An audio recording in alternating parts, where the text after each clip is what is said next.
capítulo de número 2, Mateus, capítulo 2, versículo 18. A palavra de Deus, ela nos diz que na cidade de Ramá ouviu-se uma grande voz de lamentação, de choro e de grande pranto. Era Raquel chorando os teus filhos e não querendo ser consolada, porque já não existiam mais. Aleluia, aleluia.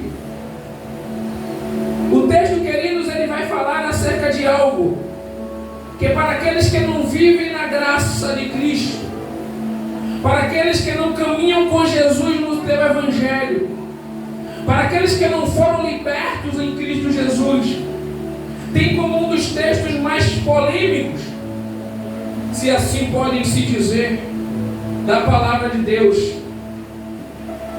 O texto ele vai falar acerca da grande mortalidade, da grande matança das crianças recém-nascidas em Israel.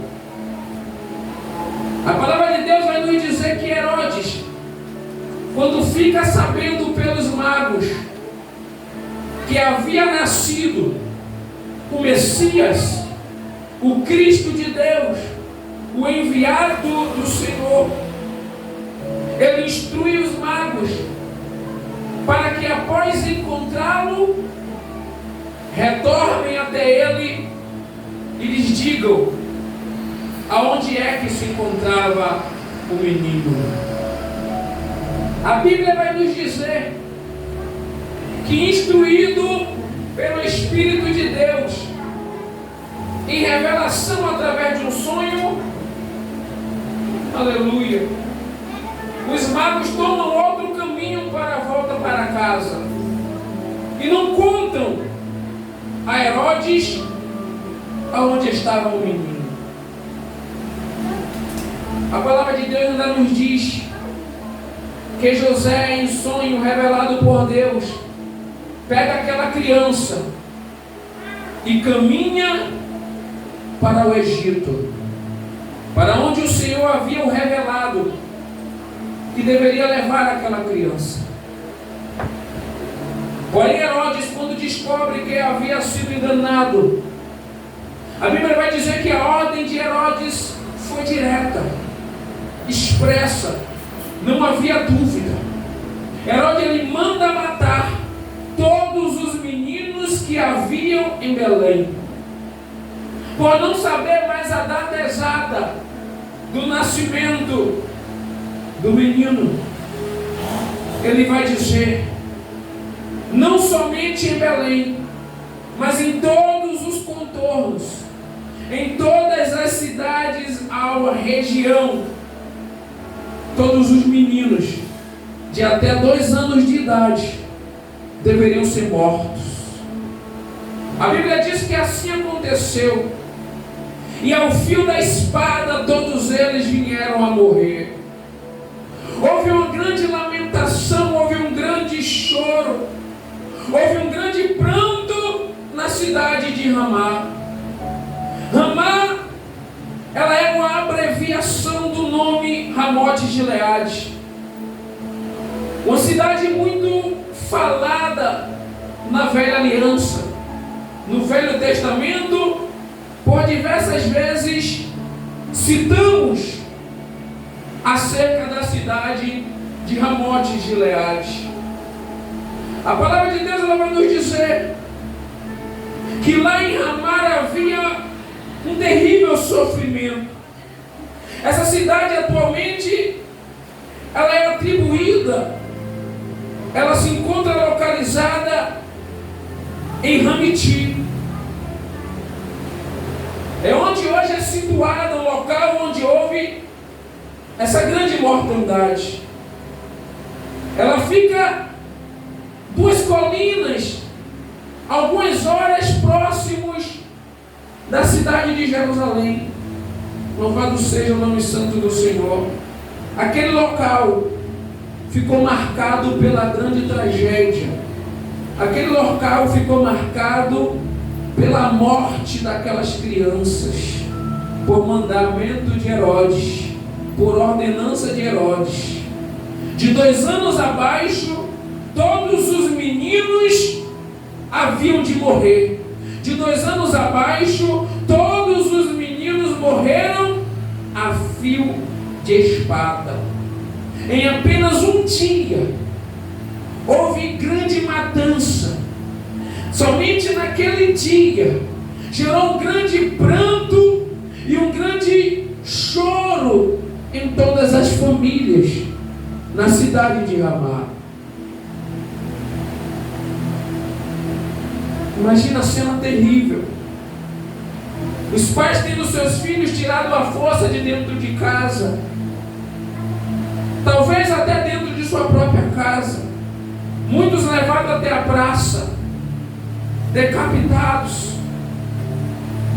cortados ao meio pela ordem de um homem.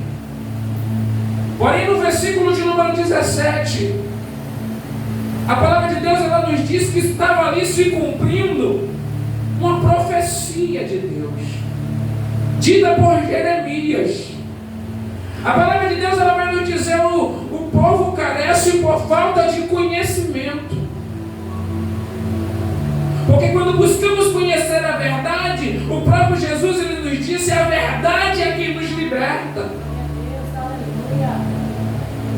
Havia uma profecia já declarada muitos anos atrás pelo homem de Deus. Porém, a palavra de Deus ela vai nos dizer de que reclama o homem, senão dos seus próprios pecados. O homem tem trilhado os seus próprios caminhos. E há caminhos que para o homem parecem bons, mas o final dele é morte. Mas quando caminhamos nas pisaduras de Cristo, no caminho que Ele preparou para nós, a palavra de Deus ela nos diz: somos sarados, somos libertos. Se Cristo vos libertou, verdadeiramente sereis livres. Já havia sido dito algo por intermédio do profeta Jeremias, e a palavra de Deus ela vai nos dizer no capítulo de número 31, versículo de número 15 de Jeremias: assim diz o Senhor, uma voz se ouviu em Ramá, lamentação, choro amargo, Raquel chora por seus filhos, não quer ser consolada quanto a seus filhos, porque já não existiam. Observe que a mesma coisa que é dita por Mateus quando ele escreve este evangelho já havia sido anunciado há muitos anos atrás pelo profeta Jeremias. Algo que haveria de acontecer estava ali naquele tempo, naquela geração se cumprindo.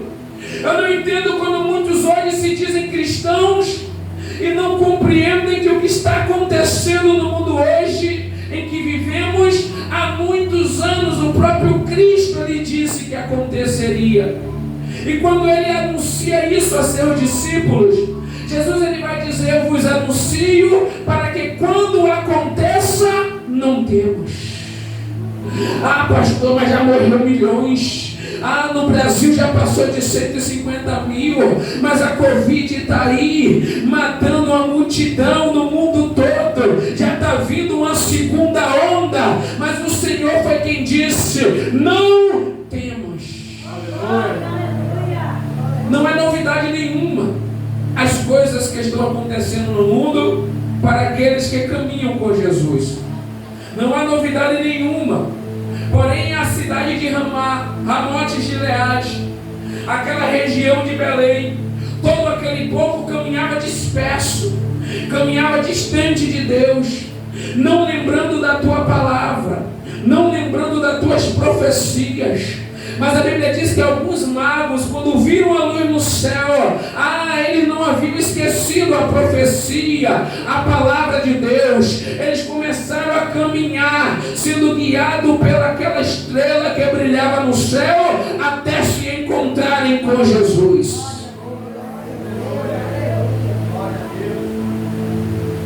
Mas os que andavam dispersos choraram, os que andavam dispersos estavam tristes, os que andavam dispersos ficaram em pranto.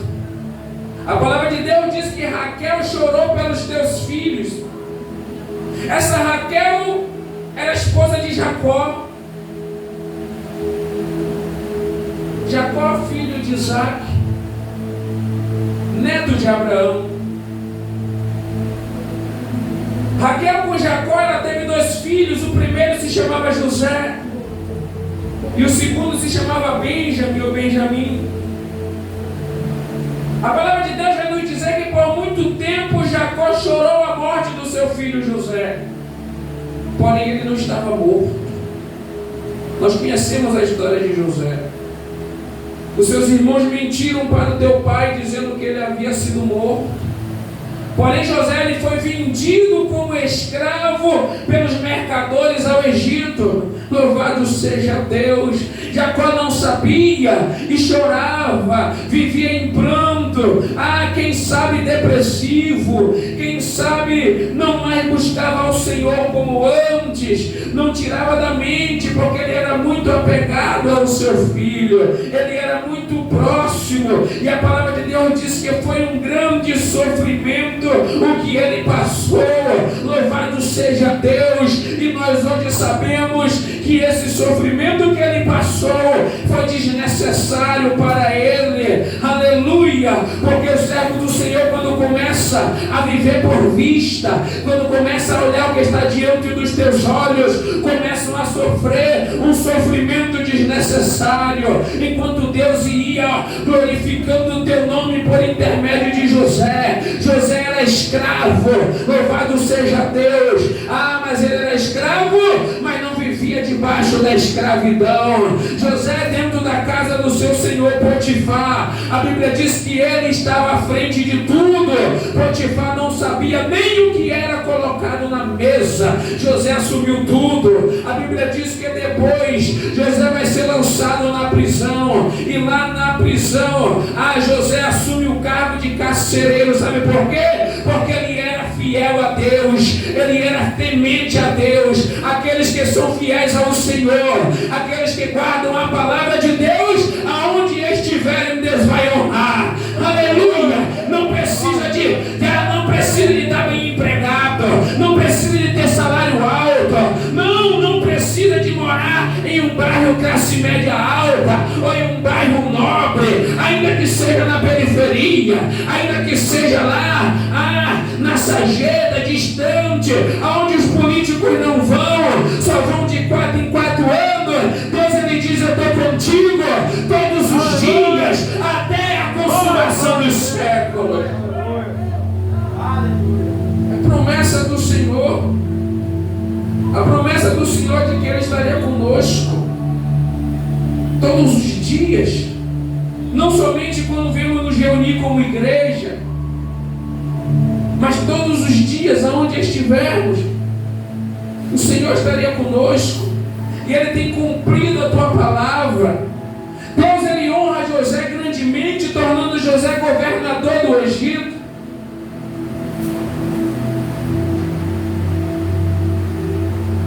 José ele é usado como canal de bênção por Deus, porque a Bíblia diz que uma grande fome vem sobre toda a terra, mas José, com a sabedoria dada por Deus, ele prepara todo o povo do Egito, não somente para eles suportarem aqueles anos de fome, mas para também abençoarem aqueles que viessem a buscar alimento.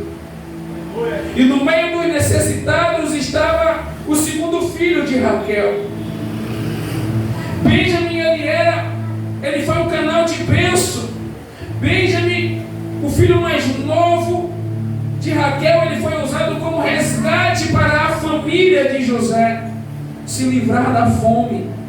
A fome era terrível na terra. E a Bíblia diz que quando todos foram lá, houve um mover de Deus. José reconhece os teus irmãos não reconhecem a José. Mas por José saber que teu pai ainda era vivo, por José saber que tinha um irmão de pai e de mãe, ao qual ele não conheceu, porque quando Raquel deu a luz a Benjamim, José já havia sido vendido. Para teu pai José já era morto. Benjamim, ele foi o canal de bênção para que os seus irmãos reencontrassem com José, para que houvesse ali uma reconciliação. Os dois filhos de Raquel, eles representam para nós hoje o choro, a dor, o sofrimento, mas também a restauração. E é justamente isto que a palavra de Deus, a passagem bíblica, ela quer nos transmitir nessa noite, quando ela fala acerca das mães que choravam em Ramá. Louvado seja o teu nome, Jesus. Aleluia. As mães que choravam em Ramá pela morte de teus filhos.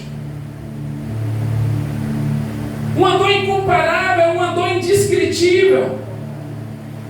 Porém, enquanto Herodes matava as crianças, enquanto elas estavam sendo mortas, a palavra de Deus vai nos dizer que uma obra de esperança, e esta não é qualquer uma, mas é a maior de todas, louvado seja o nome santo do Senhor, acontecia ali nas redondezas. Jesus Cristo estava sendo dado ao mundo, para os povos, para que eles fossem libertos. Aleluia. Louvado seja o nome santo do Senhor. A palavra de Deus, ela vai nos dizer que o Consolador do mundo, o Consolador de toda alma que chora, o Consolador de toda alma amargurada, aleluia, muitos não entendem, mas como Deus permitiu. Mas enquanto muitas crianças estavam sendo mortas, havia uma que salvaria toda a humanidade, todo aquele que cresce. Ela estava guardada, ela estava protegida, louvado seja Deus. Deus havia preparado ali, louvado seja o nome santo do Senhor, a salvação para a humanidade. Se não fosse, aleluia, nós não estaríamos aqui. Não, se não fosse assim, nós não estaríamos aqui hoje. Por isso o apóstolo Paulo, ele vai dizer que todas as coisas cooperam para o bem daqueles que amam a Deus e foram chamados segundo o teu propósito. Vai ter dia de enfermidade, meu filho, vai ter dia de dor, vai ter dia de dificuldade, vai ter dias que as portas não vão se abrir. Mas tudo isso coopera para o seu bem, tudo isso é para o teu amadurecimento, tudo isso é para o teu crescimento espiritual, é para que a tua comunhão com Deus ela aumente, é para que a tua fé ela cresça. Aproveita o deserto para crescer em comunhão com Deus. Moisés, ele disse a Deus: não, com os anjos eu não atravesso o deserto. Se o Senhor não for, eu não irei. Deus disse: eu enviarei meus anjos contigo. Moisés disse: não, minha conversa não é com anjo, Senhor, minha conversa é contigo. Com anjo eu não atravesso o deserto. Se o Senhor não for, eu não irei. Aleluia. Jeremias, ele diz no versículo de número 15, lá no finalzinho ele vai dizer: Raquel, ela chora os seus filhos, porque não quer ser consolada quanto a seus filhos, porque seus filhos já não existem. Porém, quando nós lemos essa profecia de Jeremias e comparamos as datas, nós percebemos que ela não bate, porque Jeremias viveu aproximadamente 1000 anos depois de Raquel. Quando Jeremias ele descreve que Raquel não quer ser consolada, porque seus filhos já estavam mortos. Se nós não recebermos a revelação de Deus, não compreenderemos, porque os filhos de Raquel não morreram antes dela. O primeiro foi José. Nós conhecemos a história de José. Quando José se reencontra com teu pai e os teus irmãos, Raquel já havia falecido. José não torna mais a ver a tua mãe depois que ele é vendido pelos teus irmãos. Raquel, depois que teve José, tempos depois ela teve outro filho. Porém, no nascimento de Benjamim, ou Benjamim, como queiram, a palavra de Deus vai nos dizer que ela morre no parto de seu filho. Quando Benjamim ele nasce, a Bíblia diz que Raquel morre ao dar à luz. E quando nós colhemos essas informações, parece que a profecia de Jeremias perde o sentido, porque diz que ela chora a morte de seus filhos, sendo que ela morreu primeiro do que seus filhos. Isso é interessante porque o primeiro filho, José, ele se torna pai de Manassés e Efraim, ao que diz a palavra de Deus. E alguns anos depois, Efraim vai se tornar a maior tribo, a mais destacada, a mais influente do reino de Israel. O segundo filho de Raquel, Benjamim, ele se torna uma das tribos da parte de Judá. Quando Israel é dividido em reino do norte e reino do sul. Na verdade, quando a palavra de Deus ela diz que Raquel está chorando a morte de seus filhos, é uma simbologia. Raquel era o símbolo mais adequado para representar todas as mães daquela nação, Israel e Judá. Quando diz que Raquel está chorando, é porque não houve uma mãe sequer que não chorasse a morte de seus filhos. Aleluia! Louvado seja Deus. Porém, se nós nos atentarmos à profecia de Jeremias, nós vamos perceber que Jeremias ele não fala somente de sofrimento, mas ele fala principalmente de restauração. No versículo de número 16, Jeremias ele vai dizer: assim diz o Senhor, reprime a tua voz de choro e as lágrimas dos teus olhos, porque há galardão para o teu trabalho, diz o Senhor, pois eles voltarão à terra do inimigo.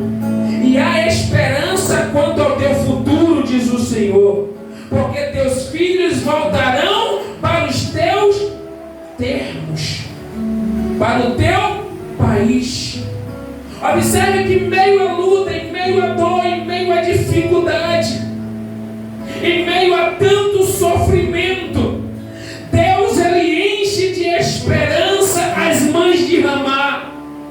Deus ele enche de alegria aquelas que estavam sofrendo, porque em meio a tanta dor, a tanta luta, quando nós olhamos para o dia de hoje, no Brasil só do coronavírus mais de 150 mil pessoas morreram.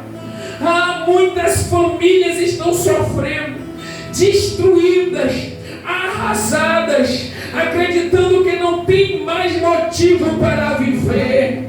Aleluia! Aí Jesus ele chega e diz: vinde a mim, você que está cansado, você que está sobrecarregado, os aflitos, doentes, e eu vos aliviarei. Tomai sobre vós o meu jugo. A palavra de vitória, igreja, a palavra de bênção, a palavra de prosperidade, em meio a tanta luta, em meio a tanta dor. Aí você diz: pastor, não aguento mais, está doendo muito, mas Deus está dizendo para você nessa noite: a bênção está a caminho, a bênção está chegando. Se prepara, enxuga as lágrimas do teu rosto, tira essa cara de sofredor, porque você é mais do que vencedor. Só quem recebe essa palavra, os mais do que vencedores, vão dar a salva de palmas a Jesus.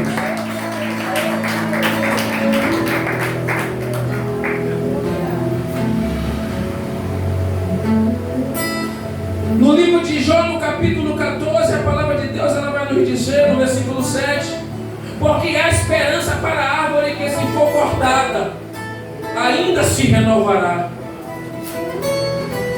Não cessarão os teus renovos. Aleluia.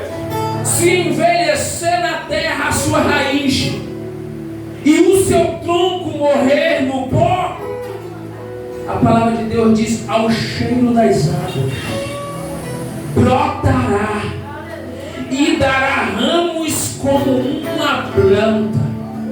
Deus está dizendo: por mais que pareça que não tem mais saída, por mais que pareça que não tem mais jeito, o médico disse: vai morrer.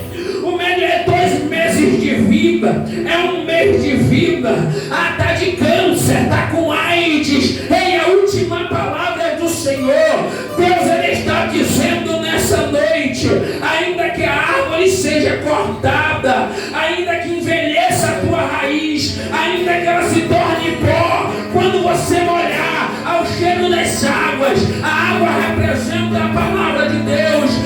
Você pode estar triste, depressivo, querendo tirar sua própria vida, mas quando você ouve a voz de Jesus, quando você ouve o teu evangelho, Ele te alimenta, Ele te fortalece, Ele diz: caminha, meu filho, que eu sou contigo. Elias havia feito chover fogo do céu. Elias orou a Deus e Deus mandou fogo, mas depois, por causa de uma palavra, Elias vai se esconder na caverna, Elias vai se abater, mas Deus vai chegar para Elias, vai preparar comida e vai dizer: senta aí, Elias, se alimenta, porque ainda é grande a tua caminhada. Ei, deixa eu dizer para você algo do Senhor nessa noite: se alimenta, meu filho, se alimenta, minha filha, se alimenta do espiritual. Deus está aqui nessa noite, Ele está te enchendo. Se alimenta, porque é grande a caminhada aqui na terra. Ainda é grande a caminhada, meus queridos. Ainda é grande. As mães de Ramá hoje em dia podemos dizer que são as mães de todos que vivem cativos. Muitas têm os filhos nas drogas, muitas têm no alcoolismo, no mundo do crime, não querem saber de Jesus. Louvado seja o nome santo do Senhor. Mas Deus está dizendo: enxuga a lágrima. Aleluia. Tira essa lágrima do teu rosto. Tira essa fisionomia de abatido. Tira essa fisionomia de tristeza. Aleluia. Porque maior é o que habita em vós do que o que habita no mundo. Louvado seja o nome santo do Senhor. Quando lemos a palavra de Deus, nós vemos a verdade de Deus. E Deus, Ele diz: aleluia, Deus em momento nenhum nas Escrituras Ele vai omitir o sofrimento e a dor. Não, Jesus, Ele disse: no mundo tereis aflições, mas tem de bom ânimo, porque eu já venci o mundo, disse o Senhor. Jesus ensinando os seus discípulos, Jesus, Ele vai dizer: olha, eu estou vos enviando como a ovelha ao matadouro, como a ovelha no covil dos lobos. Muitos virão, te prenderão, serão açoitados. Aleluia. Momento nenhum a palavra de Deus ela omitiu que passaríamos aflições nesse mundo. Aleluia. Mas porém, meus queridos, ela deixa bem claro, ela deixa evidente que pelo amor de Deus Ele é capaz de nos curar, Ele é capaz de nos sarar, Ele é capaz de nos restaurar, Ele é capaz de nos restituir tudo aquilo que ficou para trás. A palavra de Deus, ela nos diz: quem nos afastará do amor de Deus? Não, ninguém. Nem a morte, nem a vida, nem os principados, nem as potestades. Ninguém nos separará desse amor. Esse amor é constante. Esse amor é diário. Esse amor é eterno. Aleluia. Ramá diz respeito às mães que choravam. Quando falamos de Ramá, lembramos das mães e dos seus filhos. mas ela também fala acerca da situação de uma nação. Aleluia. Deus ele está dizendo, ainda que tenha praga, ainda que esteja em crise política, ainda que tenha crise econômica, ainda que tenha pandemias, vírus, aleluia, ainda que haja uma mortandade pelo crime, ainda que a violência esteja em alta, Deus ele diz na tua palavra, aleluia, tira a cara de choro, meu irmão, tira a cara de choro, minha irmã, porque é aí que Deus vai te abençoar. Deus não precisa de te tirar do país para te abençoar, não. A palavra de Deus diz, sede fiel ao Senhor, e as bênçãos do Senhor te alcançarão. As bênçãos nos alcançarão. A palavra de Deus ela vai nos dizer que Raquel, ela não aceita, ela se recusa a ser consolada pelos homens. Ela não aceita ser consolada. Quando morre um ente querido, um familiar, uma pessoa próxima, não há quem possa nos consolar no meio dos homens. As palavras não têm efeito. Raquel ela não aceita ser consolada por nenhum homem, porque a nenhum homem foi dado o poder para curar a alma das calamidades espirituais. Mas glória a Deus, porque a Bíblia vai